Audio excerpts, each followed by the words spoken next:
online. We're going to get started in just a minute. We still have a few people arriving. So we'll begin our conversation in about 2 minutes. And we have a beautiful crowd here in this tent gathering on a perfect night. Just a perfect night. We need more chairs. Yes. What a great idea to be outside. Yeah, it's really beautiful. Long time, Michelle.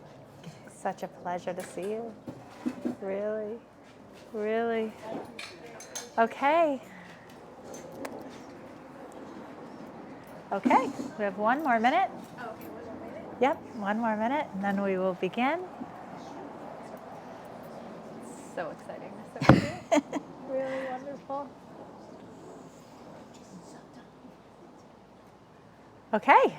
Well, I want to welcome all of you who are joining us online and very much welcome each of you who are here in the tent with us tonight for an extraordinary tale. And I'm going to begin by inviting Michlin Finkel to come forward and introduce her mother to us. My pleasure. Hello, everyone. So nice to see all of you here today. So our guest tonight is Dr. Paravash Minou Michlin, or as I call her, Mom. And over her 60 years as a social worker, Dr. Michlin has gone from teaching nursery. Okay, thanks. Okay.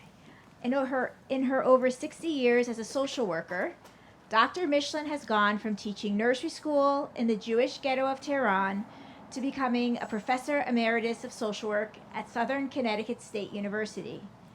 After retiring, Dr. Michlin moved to Los Angeles, where she has returned to her roots as a volunteer social worker serving the Iranian Jewish community under the auspices of the Iranian Jewish Federation.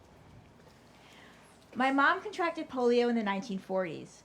Born into a generation where an Iranian woman with a disability had virtually no opportunities for marriage, work, or otherwise, my mother persevered to attain education, independence, and love, despite her doubts and those that a traditional family and society impressed upon her. In her role as a social worker and therapist, my mother has counseled, wrote, and taught acceptance and resilience. At home as well, my mother nurtured the view, and my brother and I, that life is not about being the best. It's about doing the best with what you have and appreciating what you can do, despite your challenges. She walked this walk. Her adult years have been punctuated with health issues stemming from her polio, and yet she became an adult bat mitzvah at 40, attained her doctorate at 51, and self-published a memoir at 80. As you will get a taste tonight, my mother's example taught us not to give up on ourselves and our goals, despite what might be difficult, to challenge our energy and resilience and keep on walking. Amen. Amen. Thank you, honey.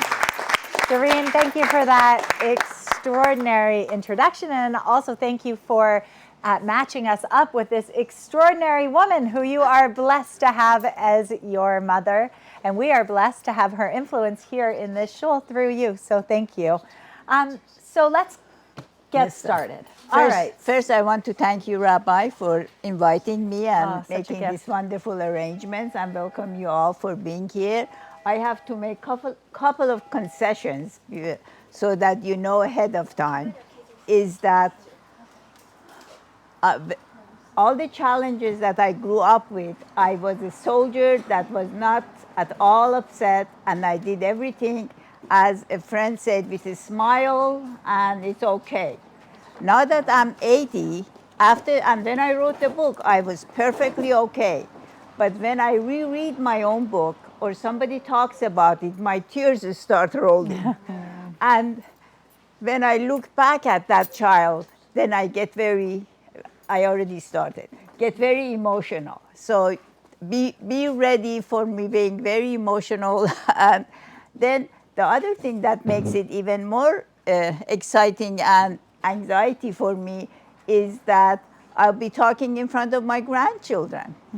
And that is a unique challenge of its own, to talk in front of your children, leave alone your adult grandchildren. So I appreciate their being here and seeing their tough grandma being so vulnerable.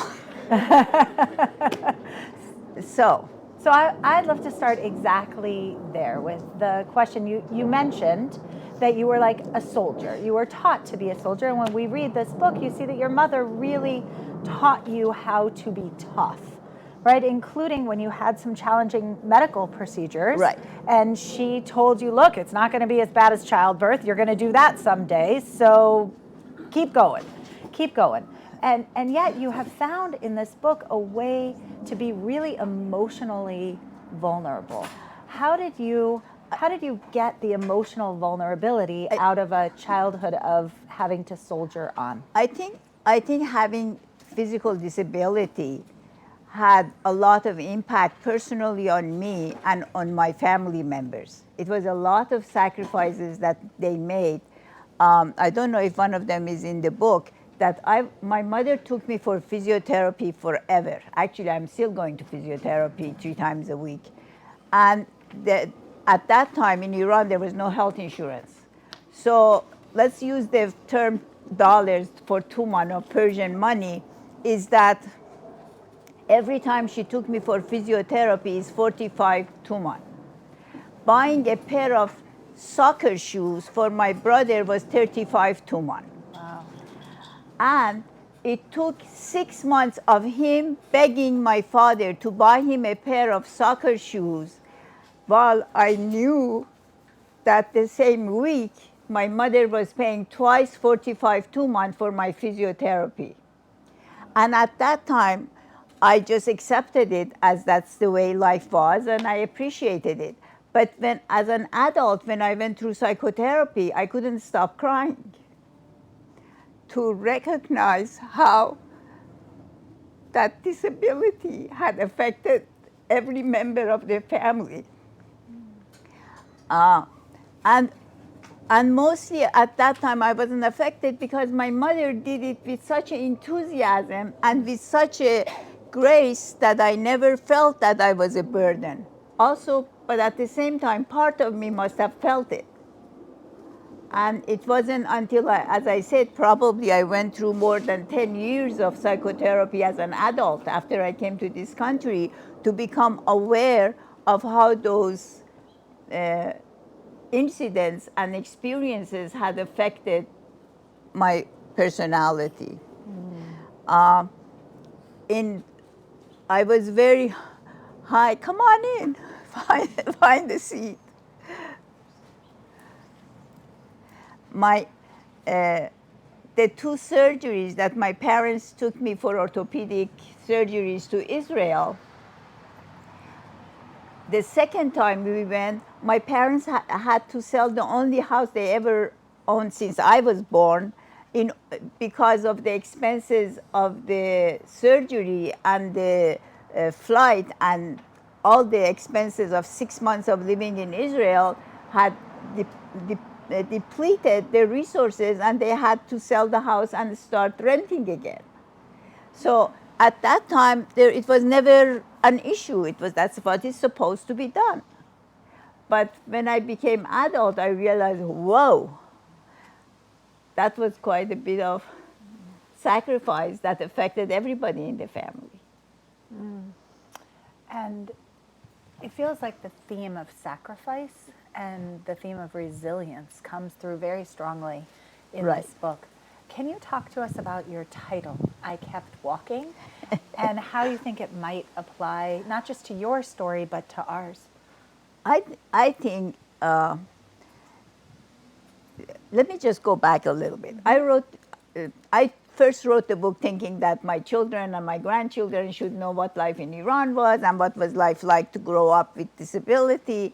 But I also have, in addition to physical disability, I have serious dyslexia. And that has gotten, of course, I didn't know it's called dyslexia. All I knew was that I couldn't spell, and my sentences weren't as good as sentences that my friends wrote. it wasn't until my children went to school and then they had some form of dyslexia that I learned, oh, that's what I had. But we didn't have a title for it. So from very young age, I had both challenges, both having dyslexia and not being able to physically do things that other kids do. But at the same time, very early, I learned that I wasn't any dumber than other kids, and I could keep up, and the top students in class were my best friends. The best athletes were my best friends. Even though I couldn't run as fast, I couldn't basically run, but I couldn't do as many things as they did, but I was still part of their activities. So when I started working on the book, I looked back at my life and I realized that I never really gave up. And there are some examples of it in the book. For example, to write the book, I hired a very good writer. That's what I forgot where I was going with my dyslexia. So I knew that, and all my life, especially after I came to the United States, whenever I wrote, I had somebody correct it. And in Iran, I wrote a book about care of the child with developmental disabilities when I was 23. But I had a very good male friend who was a medical student, and he was a very good writer and translator. So the two of us spent 2 years, twice a week, in the medical school library. I talked and he wrote. And then I came to the United States, and 3 years later, when he came to see me, Shireen was about 3 months old, she handed me the book that was published. And he had taken care of, I couldn't have taken care of it. So I knew if I want to write a book, I need a good writer. Unfortunately, I found Gail Golly. I found Golly, who was an experienced writer and reporter and all that, and the two of us worked on the story for 4 years. For 4 years, at first beginning, I wrote little stories, and then he read it, then he talked with me, then I rewrote it, then he wrote it, then I corrected his writing. It took us good 3 years before the stories got shaped, and then he took the responsibility of editing it, and he also led the publishing of it with our help, but he was the one who did. I couldn't write the way he wrote. I talked it, but he's the one who did the writing. So that's how the stories was. In regard to how I kept walking, is that from the stories are in the book, but from very young age, when I look back, I realized that I always looked at the positive side of things. One of the stories in the book is half the time I'm ahead. I remember it so clearly that I was in kindergarten, which was a privilege at that time to even go to a private kindergarten, and it was a very good one. And there was a little pool in the middle of the playground, and one of the girls said, let's walk race. If it was run race, I knew I was out. But they said it's going to be a walk race, and let's see who comes first. So we started, and very soon I found out that everybody way ahead of me, and I was slowly making my way. But because it was a square and they had to come back, soon I became first and they were following me. So as soon as I thought I'll leave so I wouldn't be embarrassed, then I realized, oh, half the time I'm ahead, so it doesn't matter. And I think that became my principle of life. I was in playground I went to a very good, again, my mother, I remember she got up at 5 o'clock in the morning to register me in this, my friend from Iran, the school, Ferdowsi was like a exemplary new modern school. And she got up at 5 o'clock in the morning so that she can register me in that school for first grade. And it was a very positive experience. So when I was in third grade, my brother, who was in sixth grade, was in a soccer tournament at the school, and some of the kids were from army generals or whatever authorities, and they were there with their uniform, and it was a formal stand, and I was so excited that I was marching with the other girls for the function. And sure enough, when we were marching right, like you were the dignitaries, and I was marching right in front of you, suddenly my right foot slipped, a shoe came off. I didn't change the rhythm. I continued walking up to the end, one shoe's on, one shoe's off. And then one of the teachers came with a black, the shoes was white, but by the time it got to me back, so many steps on it, it was black. And I had no problem saying, that's my shoes. And it was the end of it for me. But when I look back at it, I want to cry. When I tell the story now, it's very sad. At that time, I was so happy that I could do that, and I didn't miss a beat. And that was one of the situations that the title of the book came from. I kept walking in spite of one shoe's on, one shoe's off. Right. Right, and that kind of resilience that you found within yourself, only to later reflect back on it, think about how painful it is that you needed to keep walking. And muster all of this energy. Right. Can you reflect what you hope the story would say to us today, your example of keeping walking? I think Shireen kind of mentioned it. I really hope that anybody who reads the book appreciates that life, and I used to say that to my kids, I used to say life is a series of problem-solving process.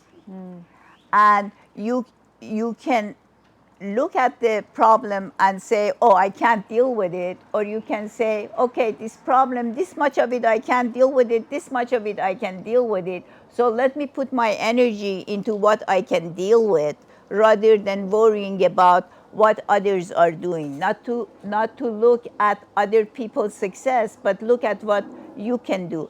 If we could just accept what we are capable of doing and nurture that, then we will have a much more successful and happy life. And if we want to spend our life worrying about what we don't have and what others have, then we are destroying our life.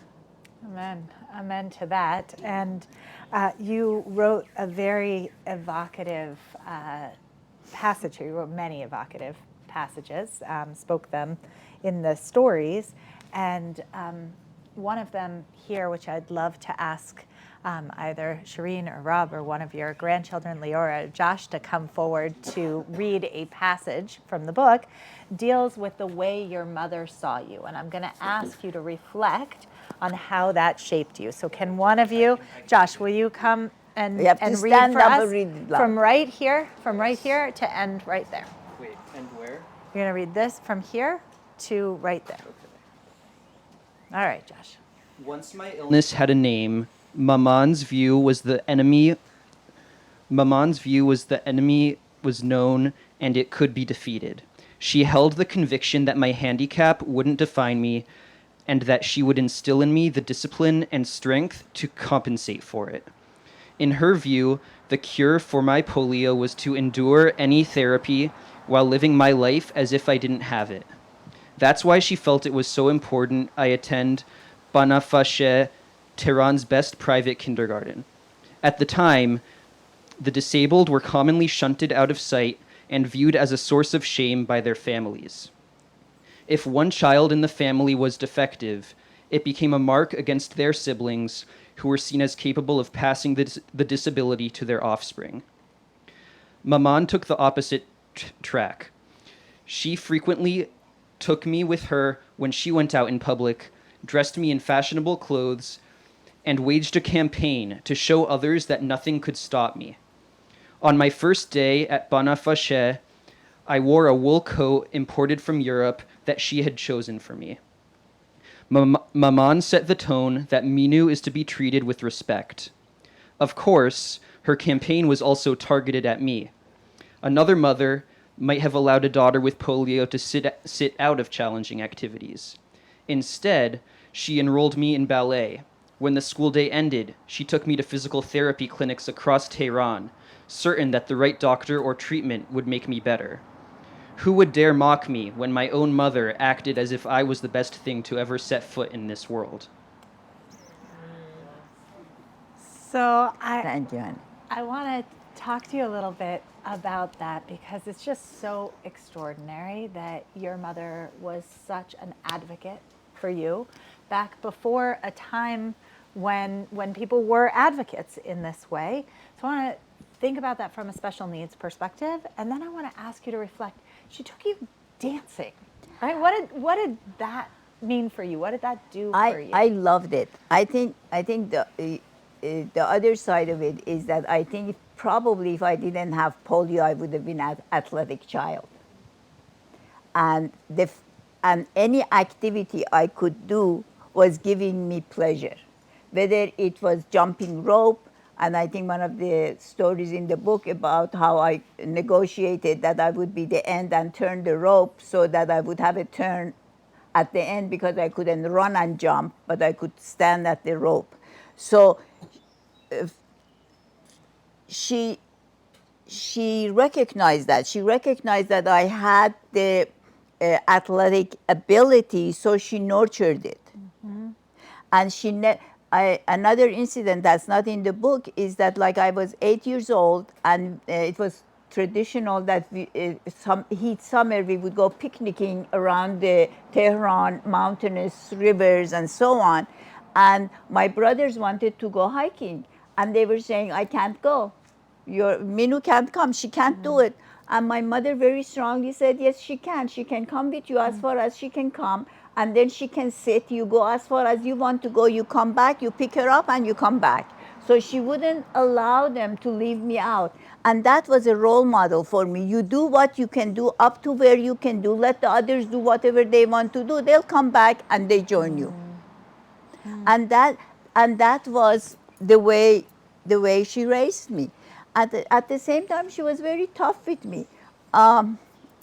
This story I put it in the book, I think, is that I had 3 hospitalizations in Israel. In one of them, after the day before discharge, they took me for X-rays, and they left me in the hallway I could see it on the clock that it was over 2 hours that I was on the stretcher, whatever you call the thing that they move the patients. And nobody was saying boo to me. I needed to go to the bathroom. I was thirsty. I was scared. I was alone. And at that time in the hospital in Israel, you had 1 hour visitors. That was it. I have no idea how in the world my mother found out which hallway I was in, that when it came to visitation, she was there. And as soon as she walked in, I started crying and complaining that I've been here for over 2 hours. Nobody's asking why I'm here. Nobody's doing anything. Nobody's looking at me, and I'm suffering. My back is hurting me and all that. Without any problem, she said, listen, honey, when a mother goes 9 months pregnancy and then gives birth to a child, it's not so much fun. It's not so easy. If you want to accomplish something, you have to go through the suffering and the pain it requires. It's not so important that your back hurts or you're a little bit uncomfortable. Look at the results that would come. And she was using example of her own life. She had given 8 births before me, and I was her 9th. By the age 33, she had either nursed or was pregnant for over 21 years. Wow. There is 18 years age difference, my oldest brother and I. So 1 year of pregnancy and 2 years of nursing me is 3 years. From 18 is 21, 22 years. And she would sit and look like, oh, nothing. You think she just walked out of the thing. And she was saying to me, that's the model. Yeah. You don't bend to the demands of life. So that's both such an inspiring and important message and also a challenge. And one of the things that you speak about in the book, quite honestly and openly, are some of the challenge, some of your feelings and processing through therapy about how your mother's very strong relationship. We heard from Josh the passage where she believed you were the best thing ever and she believed in you. And we hear later in the book some of the challenges that come through in the emotional experience. Right. I think that, which, by the way I wrote the book is extreme. I didn't know I'm being extremely honest, but people who read it say, "Wow, you say things that nobody else talks about it." And you shared with me that in the Persian culture, it is not done. It's not done. So And talk to us about that. And here I'm admiring my mother, but then, and nobody's perfect, so she was not perfect either. I think that although she tried to say that she was not buying the culture of Iran, that defective children are less than other children, is that in the back of her mind, she felt that I should no man would accept me as a wife, and no mother-in-law, which in Iranian culture and Middle East culture in general have a tremendous power. You're not just marrying your husband, you're marrying their family, and head of the family is the mother of the groom. And at the same time, she let me at age 12 go to, during the summer, be part of the Jewish student groups, and then I was very active on the board of Iranian Jewish Student Organization, university students, was the main speaker of all the functions, and very active, and had, including the young man who wrote my book with me, I had a lot of opportunities to meet very eligible young men. But whoever showed the slightest interest in me, she would sabotage it. And and I think subconsciously I had accepted that. I was sabotaging it myself too. I never felt that any of those guys, and there were a lot of them, and I'm friends with them even today, ever thought of me, or I thought of them as a potential romantic relationship. And when I went to my therapy, and that's when I started to understand the dynamic, is that I walked into therapy and the psychiatrist asked me, why are you here? I said, I have been with young men since I was 12, and now I'm 26, and I haven't had any romantic relationship. I want to become a mother, and I want to know what I need to do to understand so that I would become a mother before it's too late. And I was going to become psychoanalyst, and he said, no, you don't need psychoanalysis. That takes your whole energy. You want psychotherapy, so you have energy to find someone. And so, and during that therapy is when I met David. But what I understood from therapy was how I had internalized my mother's back thinking that I was very good, but not good enough for an Iranian mother-in-law.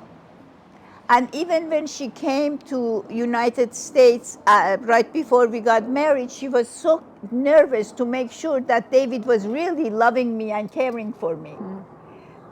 And by then I had mastered it and I knew how to respond to her.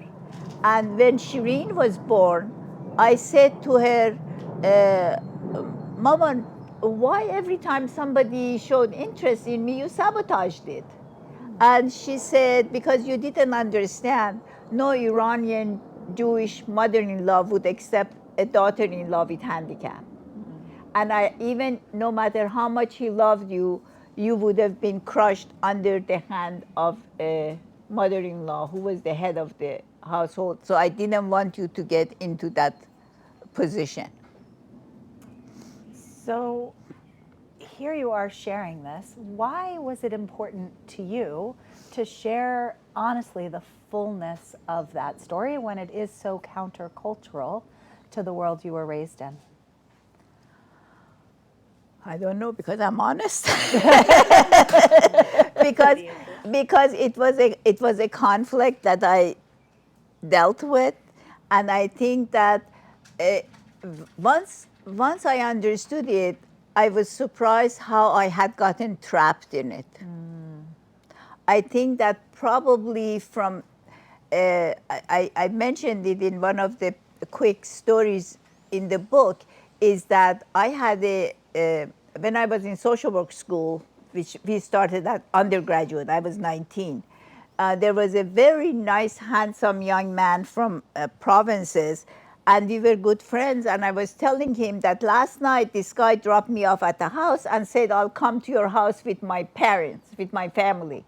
And I was so excited, and I was attracted to him. I ran upstairs and I told my mother that Harun said that he's going to come over with his family. I said, no, he's not going to come to our family. He's not good enough for you. And she immediately put whatever lid on it. Why I was saying this story, I forgot. We were talking about the importance of sharing the Right. full story with honesty. It wasn't until I went through therapy that I said, what the young man said to me when I told him this story, he said, Minou, why did you have to tell your mother that he is interested in you and he wants to bring his mother over? It still didn't click on me that I was an adult and I could make my own romantic decision, whereas my friend from provinces who had never dated in his life knew that I shouldn't do that. But I didn't, and we were the same age. But as a man, he said to me, are you still attached to your mother? Why did you have to tell your mother that? And it still didn't click. It wasn't until 10 years later that I went through therapy that I realized what that friend had said at that time. And because it was discovery for me that I wanted to share with others. It was a growth for me. I think sometimes I annoy other people, especially some people in my own family, because I like when I learn something and it affects me and I appreciate it, I like to share it with other people. It's not that I'm saying it's right or wrong, but it has been positive experience for me. I learned a lot by watching people. Probably my best teachers were my clients. That I learned from their stories and how they cope with life, or what I thought I could help them to cope with life, that became lessons for my own life. So that's actually the last question I have for you before we're going to turn to those who are here and invite them to ask some questions, which is, the title of your book is I Kept Walking. And again, we see examples of both how your mother lifted you to believe in yourself in that way, and then how you found your own voice to be able to advocate for yourself in this world and continue to find the strength to keep walking. And one of the things that was so fascinating to me is that you not only did not choose an easy route physically, you also did not choose an easy route in terms of your career. You really have had just an extraordinary career at a very high level of helping people while, as you said, you struggle yourself with dyslexia. You were raising a family. You had all of the regular challenges that everyone has on top of the physical challenges that you are undergoing. How is it that your career also is an example of I kept walking? Tell us about your career and why you kept walking through it and what you've gotten from it. A major part of the reason I could do my parenting and my career is my husband. He had been extremely supportive, and she really can make testimony to that. That if when I did my doctorate, we lived in near New Haven in Connecticut, and I took my classes at Yeshiva University in New York. One night a week, I would come home. My teaching was over by 2 o'clock. I taught from 10 to 2 classes. And I would come home on Tuesdays, and the kids would come home. I make sure the dinner was arranged. We had a companion for the kids. But David would come home at 5 o'clock, and he would become complete responsible for 2 elementary school children, their dinner, their homework, they're going to bed, with never ever complaining about the fact that for 8 years he was responsible one night a week for all of this. Plus the fact that going to for my doctorate, it was very expensive. So in addition to teaching, I continued my private practice about 10 to 15 hours a week, which meant that 2 days a week I got up at 6:30 and was at practice at 7. So he had to see the kids off to school. And 2 nights a week I had, after dinner, I'll go to the office at 7 and practice till 10 o'clock at night, so I can have a chauffeur to come to the house to pick me up in Connecticut, drive me to Manhattan, wait for me to take 4 hours of classes, and at 10 o'clock drive me back home to Connecticut. And at 9 o'clock, after I see the kids off to school, I went to a campus for faculty meeting. So And where'd you this get went that on for energy? 8 years. Where'd you get that energy to do that? I don't know. I really think, I don't know. I think that I was blessed with children who were cooperative. I had a very supportive husband, and I think I just, if I felt I need to do something to improve myself or my life, I had no reservation about it. I probably, that maybe predisposition, the same predisposition my mother had, she probably gave it to me too. I really don't know. But I Beautiful. do know, yes, David. I think you were also energized Eileen, can you? by your going for your doctorate. Oh, I loved it. No, I think to me it was always that you would come home. It was sometimes 1 a.m. Sometimes I think one morning it was 2 a.m. But you always were energized after your classes. So I think that was something that kept you going. Yeah. And here you are, a I enjoyed grandmother learning. to grown grandchildren, still schlepping up from New York today to come and be here with us. And we're just so inspired by your This example. is my third one, this East Coast trip. I had one in Cheshire, Connecticut, one in Great Neck, New York, and this Amazing. is my third one. Amazing. So I want to open it up to anyone who would like to ask a question. We have a few minutes for questions from How much all of time you do who we are have? here. Please, Rana. Just wait for Eileen to get to you so that the people who are joining us on live Is this stream even can working? see you. Oh, okay. You talk so much about your mother, and I haven't read the book yet, but can you tell me about your relationship with your father? I was 19 when my father passed away. He was, and he, when I was very young, it was a very hard time for him business-wise and economically. So he was very preoccupied with that. But basically, I probably related the most with him was that he went with us to our second trip to Israel when I was 14, 15. And that is when we started to connect. The most important role he played is that he never stopped my mother from doing the things she did for me, and he supported her.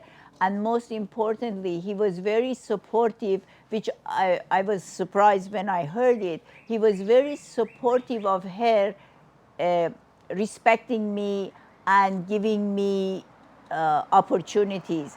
That one time, the only time in my life that I had lied and my mother found out and she slapped me. It's the only time she slapped me for lying.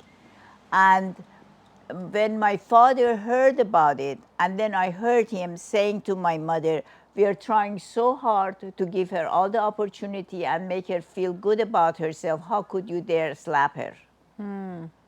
And in a culture that physical punishment was not uncommon, he never ever raised hand on any of us and was very accepting. And he was very affectionate with me, that I remember when I was adolescent.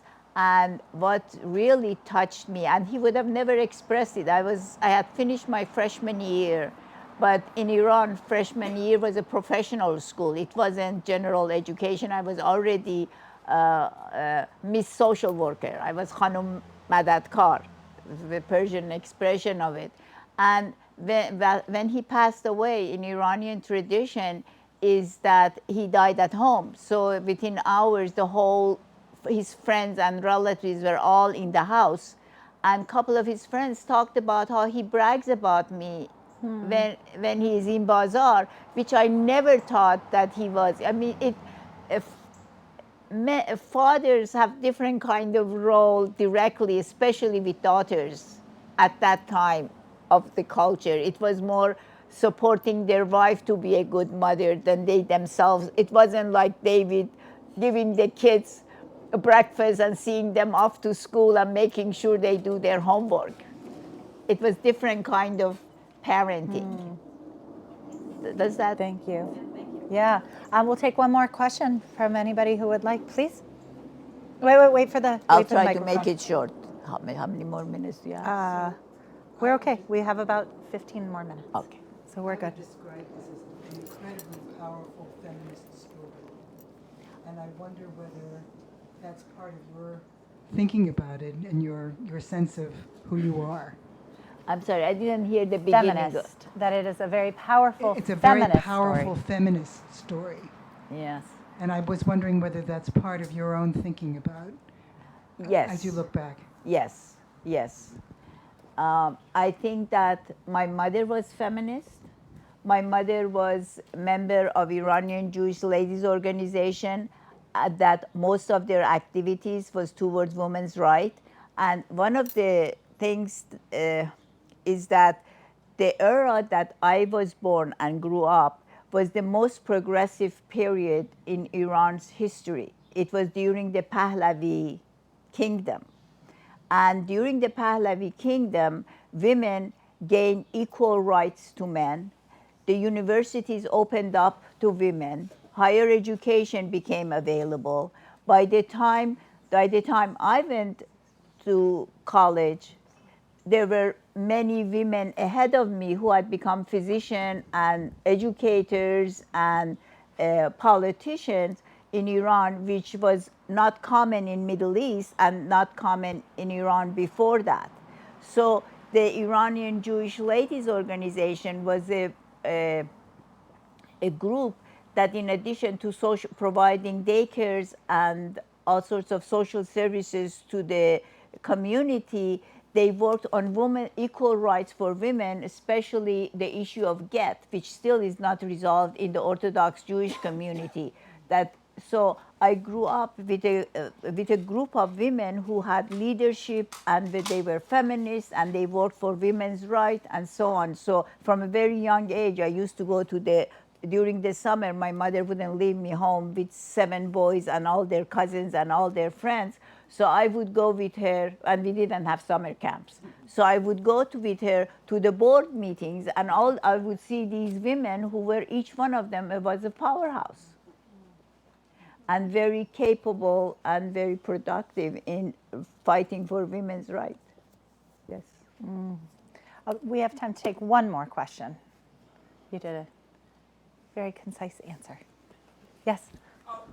No, we were waving at each You other. were waving. We were waving. No. One more No question? Yes. Steve, come. Well, thank you, Eileen. Also, so It's a grateful good thing you to can run fast. So thank you for your presentation. I love the story. I have a very different question. Are you a wonderful cook? And the reason I'm asking that is because your daughter taught over Zoom how to make a wonderful dinner that my wife made for us with salmon and rice and I forgot what it was called, potatoes, a really grand thing. So it's a very different question, but I figure she learned it from you. What is interesting is both my children, both Shireen and her brother Aaron, are excellent cooks. I am an average cook. But I think part of the reason they became good cooks is that we had a big kitchen with a dining room table, and the dining room table was a studying table, both for me and for them. So they grew up in a kitchen, did their homework in a kitchen, but both of them became better cooks than I ever And you was. also spoke in your book about the influence of your sisters as well, right? Yes, my For- sister was a very good cook. Yeah. She was good in everything. And She I- was and a I good love- dressmaker. She was a Well, good cook, good mother. And while we're on the topic of cooking, one of my very favorite passages from this book has to do with a cultural exchange about cooking between the Ashkenazi and the Sephardi world. Do you remember it well Yes, enough to I share know. it with us? You want me to about share the it or salt you- and pepper? You want me to read it Yeah, or I want just- you to tell it? Tell it. It's probably Tell it. It's better if you tell it. for our honeymoon. David and his parents and us went to Iran. We went to Israel and we went to Iran. So my mother, of course, was every night people would come to the house to see the newlywed and the groom and the family. And one night, my mother-in-law asks my mom, "How do you make this?" So my mother goes, "A pinch of this, and a little bit of that." And she went on to give the recipe the way Middle East we do. And when she finished, my mother-in-law said, "How about salt? You didn't mention salt." And my mom said, "Everything you cook needs salt. You don't need to mention it." And I so love that story because it really speaks about the things that we take for granted in this world and the things that we think are obvious, but sometimes need explanation. And Right. so my final question for you, with your daughter and son-in-law and your grandchildren here right now, and we're so blessed to have them as members of Temple Emmanuel, when you think about the legacy and the lessons that you would like for them, that you hope they will take away from this book, and that you hope we will take away from this book, what would they be? That's a big question. It's probably what we started the talk with, is that what I hope they get from this is that life is not a bowl of cherries. Life is dealing day to day with issues that comes up, and that from every problem that we overcome, we become stronger for the next one. That life is like a muscle. You have to exercise it in order to get strength. That by confronting things and doing the best you can do, you become stronger and not to bend and get destroyed with the events of life. And we see it, you see it with the people who survived Holocaust, are the ones who looked inside themselves and looked and saw what strength they had and didn't let what was going on around them destroy that strength. And to look and find what you're good at and to cultivate it and to improve it. I just have to say this little story. I was 6 years old and I was sitting in the seamstress shop. From the window, I could see people who were physically disabled, no legs, sitting on a board with wheels under it, pedaling on the street, begging. An old man, blind, a child being their cane and walking them on the street. Seeing mothers and babies being picked up, taken to the poorhouses. As a child, it wasn't something, I noticed it, and I remember so clearly the day I solved the problem. I was sitting in Fatma Khanum's seamstress shop, and I was pedaling a foot part of the sewing machine, and it came to me, when I grow up, I'll open a big factory. I would put all the sewing machines out there. I would bring all the blind and the handicap. I'll match them. The one who has leg can do the pedaling, and the one who has eyes can do the upper part of the sewing machine and make dresses for the factory. For years, I had fantasy of the factory that I would make. So I think it was within me, just as it was within my mother, that at that young age, I was solving the problem that nobody else had solved. Just get a factory and match them up and give them a job. Well, may we all be inspired by your Thank you for example to inviting roll me. up our sleeves and do our best to do our part to repair this world. Thank Thank you you. so very much. Thank you. Thank you so much. Thank you. And we're going to invite those of you who are here in person. If you would like to meet Minou over there, she's going to be signing books if you would like I would to. be pleasure. And for those of you who are on live stream, you, along with those who are here, are welcome at 7:30 to join us in the chapel for Evening Minyan. Laila Tov. Laila Tov, thank you so God bless. much. That was Thank you. amazing.